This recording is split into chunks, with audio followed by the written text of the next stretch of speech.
Om Shanti. Serviceable, sensible और एसेंसफुल की निशानियां। अपने को सर्विसेबल, सेंसिबल और एसेंसफुल समझते हो। तीनों ही गुण बाप समान अपने में अनुभव करते हो, क्योंकि वर्तमान समय का जो अपने सामने सिंबल रखा है उसे प्रमाण समानता के समीप आते जाते हो ना। सिंबल कौन सा रखा है? बाप का। विष्णु का सिंबल तो है भविष्य का, लेकिन संगम का सिंबल तो बाप ही है ना। तो सिंबल को सामने रखते हुए समानता लाते रहते हो ना। इन तीनों गुणों में समानता अनुभव करते हो कि एक गुण की विशेषता अनुभव करते हो, दूसरे तीसरे गुण में कि नहीं? तीनों ही गुण समय प्रमाण जिस परसेंटेज में चाहिए वह होनी चाहिए। वह है क्या? कितने हम सर्विसेबल का गुण, कितना सर्विस करते हैं, कितना सेंसिबल है, और ज्ञान के एसेंस से कितना भरपूर है।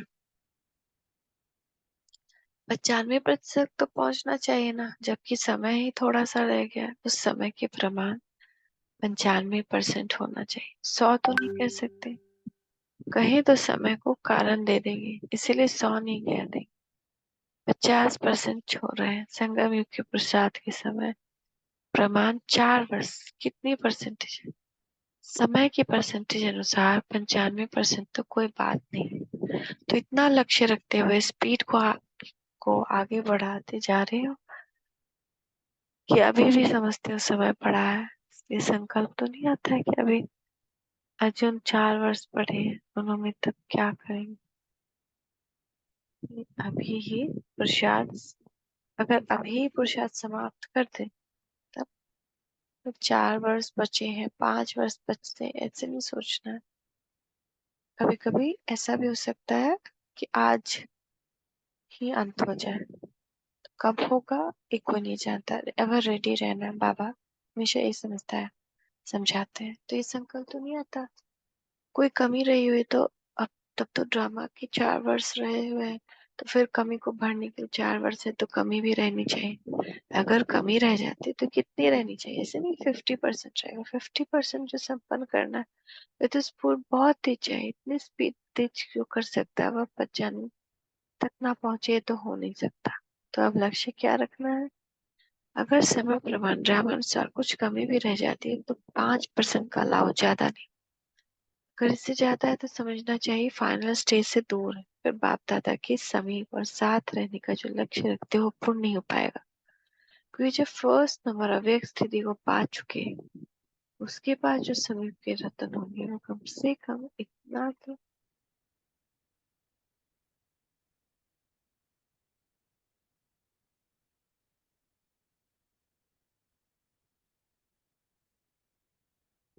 तो आप कह रहे हैं कि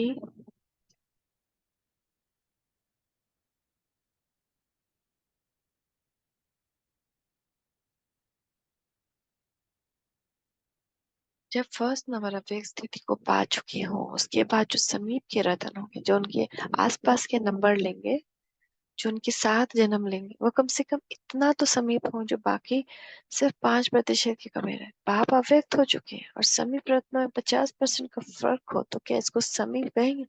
तो पहला होता है अष्ट रत्न, तो क्या वह 8 नंबर के अंदर आ सकता है? साकार बाप साक्षी हो अपनी स्थिति का वर्णन नहीं करते थे। साक्षी हो अपनी स्थिति को चेक करना, जो जैसे हो वर्णन करने की ख्याल क्यों आना चाहिए? बाहर से अपनी महिमा करना दूसरी बात है, लेकिन अपने आप की चेकिंग में बुद्धि की जजमेंट देना है। दूसरे को अपनी स्टेज ऐसी अनुभव तो होना चाहिए ना। तो समीप रतन बनने के लिए इतनी स्पीड से अपने परसेंटेज को बनाना पड़े। 50% तो मेजोरिटी कहेंगे। अष्ट देवता है, माइनॉरिटी कैसे कह सकते हैं? जैसे मेजोरिटी के सामने माइनॉरिटी के भी लक्षण हो तो फर्क क्या रहा? तो तीनों ही बातों में बातें जो सुनाएगा अपने आप में देखो। सर्विसेबल का रूप क्या होता है? कौन होता है सर्विसेबल? इसको सामने रखते हुए अपने आप को चेक करो, कितने सर्विसेबल बने। चेक करो कि वर्तमान स्थिति व वर्तमान एक्टिविटी के प्रमाण अपने को सर्विसेबल कह सकते हैं। सर्विसेबल का हर संकल्प, हर बोल, हर कर सर्विस करने योग्य होगा, उसका संकल्प ही ऑटोमेटिकली सर्विस करेगा। कि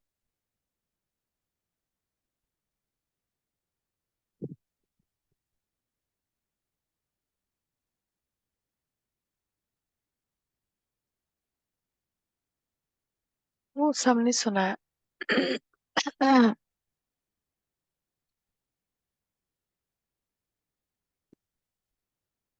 वर्तमान स्थिति के प्रमाण व वर्तमान एक्टिविटी के प्रमाण। हाँ, सबका हर चीज हर संकल्प भी ऑटोमेटिकली सर्विस करे, क्योंकि उनका संकल्प सदा विश्व के कल्याण प्रति ही होता है, अर्थात विश्व कल्याणकारी संकल्प ही उत्पन्न होता है, व्यर्थ नहीं होगा।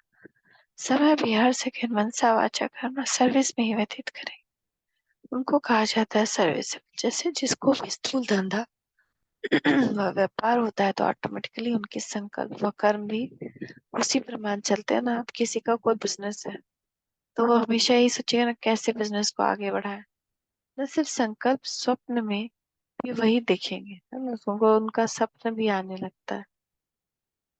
तो सर्विसेबल के संकल्प ऑटोमेटिकली सर्विस प्रति ही चले, क्योंकि उनका धंधा ही है। अच्छा, सर्विसेबल के लक्षण क्या होंगे? हर एक ने सुना है, इतने लक्षण सुना है। जब ये लक्षण में स्थित हो सकते हो। सेंसिबल अर्थात समझदार, लौकिक रीति से समझदार होते हैं, वह आगे पीछे को सोच समझ कर फिर कदम उठाते हैं। लेकिन यहाँ तो है बेहद की समझ। तो जो समझदार होगा उसके मुख्य लक्षण त्रिकालदर्शी बन, तीनों कालों को पहले से ही जानते हुए फिर कर्म करेगा। कल पहले की स्मृति भी स्पष्ट रूप में होगी। कल पहले भी मैं ही विजयी आत्मा बना हूँ, अभी भी विजयी हूँ और अनेक बार के विजयी बनते रहेंगे। यह विजयी बना के निश्चय के आधार पर, त्रिकालदर्शीपन के आधार पर जो भी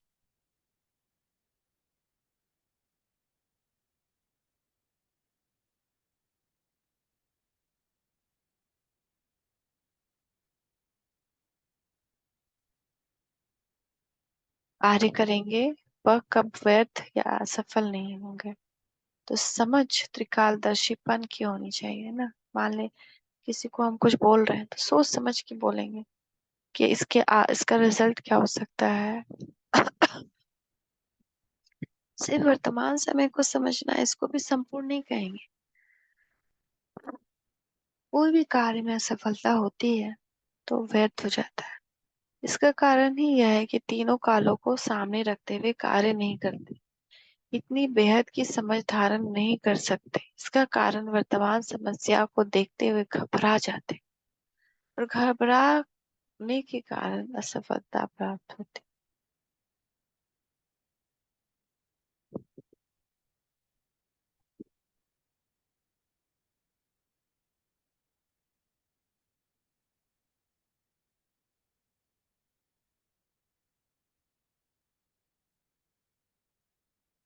तो छोड़ दो, ये बाद में सुना देना। नहीं, थोड़ा झुक झुक समझ, के गिर रही है। इसको समझ व्यर्थ नहीं गवाएंगे। ठीक है, सेंसिबल कभी भी समय व संकल्प को व्यर्थ नहीं गवाएंगे। तो समस्याओं को देखते हुए घबराएंगे नहीं, और घबराने के कारण सफलता नहीं पा सकते हैं। सेंसिबल जो होगा वह बेहद को समझकर पत्रिकालदर्शीपन हर कर्म करेंगे, वह हर बोल बोलेंगे, जिसको ही अलौकिक व असाधारण कहा जाता है। सेंसिबल कभी भी समय व संकल्प व बोल को व्यर्थ नहीं कराएंगे। इसे लौकिक रीति और कोई भी धर्म और समय को व्यर्थ कराता है, तो कहने में आता है कि उनको समझ नहीं। इस रीति से जो सेंसिबल होगा वह हर सेकंड को समर्थ बनाकर कार्य में लगावेंगे, व्यर्थ कार्य में नहीं लगावेंगे। सेंसिबल कभी भी व्यर्थ संग के रंग में नहीं आवेंगे, कभी कोई वातावरण के वश में नहीं होंगे। ये सभी लक्षण सेंसिबल के हैं। कभी भी किसी व्यर्थ के संग में नहीं आएंगे, अपने कार्य को समर्थ करेंगे, व्यर्थ में नहीं कार्य करेंगे, व्यर्थ वातावरण के वश में नहीं होंगे। तो ये सब सेंसिबल के लक्षण है।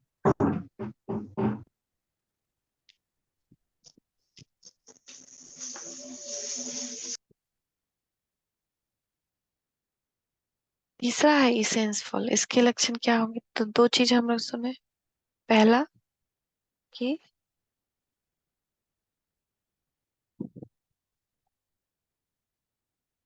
सर्विसेबल, फिर सेंसेबल कौन होगा, और अब तीसरा है इसेंसफुल। सर्विसेबल, सेंसेबल, और अब इसेंसफुल। इसके लक्षण क्या होंगे?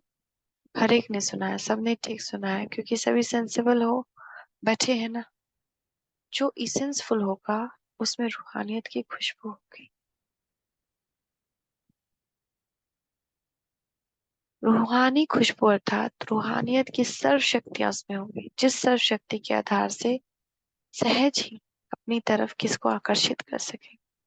जैसे स्थूल खुशबुएं वैशंस दूर से ही किसको अपनी तरफ आकर्षित करते हैं ना चाहते हुए भी चाहने वाले को भी आकर्षित कर देते। इसी प्रकार कैसे भी आत्मा इसेंसफुल के सामने आवे तो भी उस रूहानियत के रूप पर आकर्षित हो जाएंगे। जिसमें रूहानियत है उनकी विशेषता यह है जो दूर रहते हुए आत्माओं को भी अपनी रूहानियत से आकर्षित कर सकते हैं। जैसे अपनी मनसा शक्ति के आधार से प्रकृति को परिवर्तन व कल्याण करते हो ना, आकाश अथवा वायुमंडल आदि आदि को समीप जाकर तो नहीं बोलेंगे, लेकिन मनसा शक्ति से जिससे प्रकृति को तमो प्रधान से सतो प्रधान बनाते हो, वैसे अन्य विषय की आत्माएं जो आप लोगों के आगे नहीं आ सकेंगे, तो उनको दूर रहते हुए आप रूहानियत की शक्ति से पाप का परिचय व पाप का जो मुख्य संदेश है वह मनसा द्वारा भी उनकी बुद्धि में टच कर सकते हो। अच्छा, मनसा शक्ति से तो ये कितना बड़ा बात है। रूहानियत की शक्ति से, आत्मिक शक्ति से तो विश्व कल्याणकारी हो, तो क्या इतने सारे विश्व की आत्माओं को संदेश दे सकते हैं क्या? यही बात तो मेरे अंदर रहता था कि इतनी सारी विश्व की आत्माएं, उनको कैसे संदेश मिलेगा? तो उनको बुद्धि में टच होता है। सभी को वाणी द्वारा संदेश नहीं दे सकेंगे, वाणी के साथ मनसा सर्विस भी दिन प्रतिदिन बढ़ते हुए अनुभव करेंगे। जैसे बाप भक्तों की भावना को सूक्ष्म रूप से पूर्ण करते हैं, तो क्या वाणी द्वारा सामने जाए करते हैं क्या? सूक्ष्म मशीनरी है। वैसे आप शक्तियों का व पांडवों का प्रैक्टिकल में भक्त आत्माओं को व ज्ञानी आत्माओं को दोनों बाप का परिचय व संदेश देने का कार्य अर्थात सूक्ष्म मशीनरी तेज होने वाली है। ये अंतिम सर्विस की रूपरेखा है। जैसे खुशबुएं चाहे नजदीक वालों को चाहे दूर वालों को खुशबू देने का कर्तव्य करते हैं ना, वैसे न सिर्फ सम्मुख आने वाले तक लेकिन दूर बैठी आत्माओं तक भी आपकी रूहानियत की शक्ति सेवा करेगी। तब प्रैक्टिकल रूप में विश्व कल्याणकारी गाए जाएंगे। अब तो विश्व कल्याण के प्लान्स बना रहे।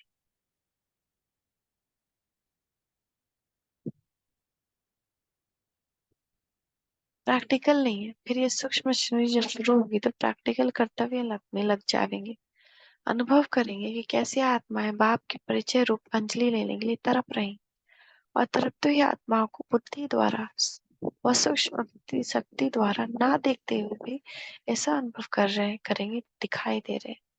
तो ऐसी सर्विस में जब लग जाएंगे तो विश्व कल्याणकारी प्रैक्टिकल में नाम वाला हो। अब देखो आप लोग क्या कहते हैं कि हमने विश्व कल्याण का संकल्प उठाया, लोग क्या कहते हैं? तो कल्याण का इतना बड़ा कार्य आपकी ऐसी स्पीड से होगा। विश्व कल्याण का कार्य अब तक तो बहुत थोड़ा किया है, विश्व तक कैसे पहुंचावे? अभी प्रैक्टिकल नहीं था, नहीं है ना। फिर चारों ओर जहां जहां से मास्टर विश्व बुद्धिवानों की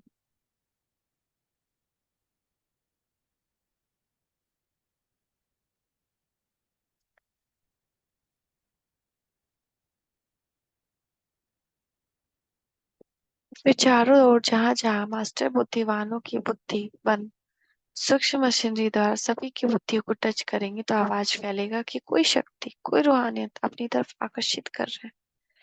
ढूंढेंगे मिलने के लिए, वह एक सेकंड सिर्फ दर्शन लिए तड़पेंगे, जिसकी निशानी जड़ चित्रों पे अब तक चली आती है। जब कोई ऐसा उत्सव होता है जड़ मूर्तियों का, तो कितनी भीड़ लग जाती कितने भक्त उस दिन उस घड़ी दर्शन करने लिए तड़पते और तरसते हैं।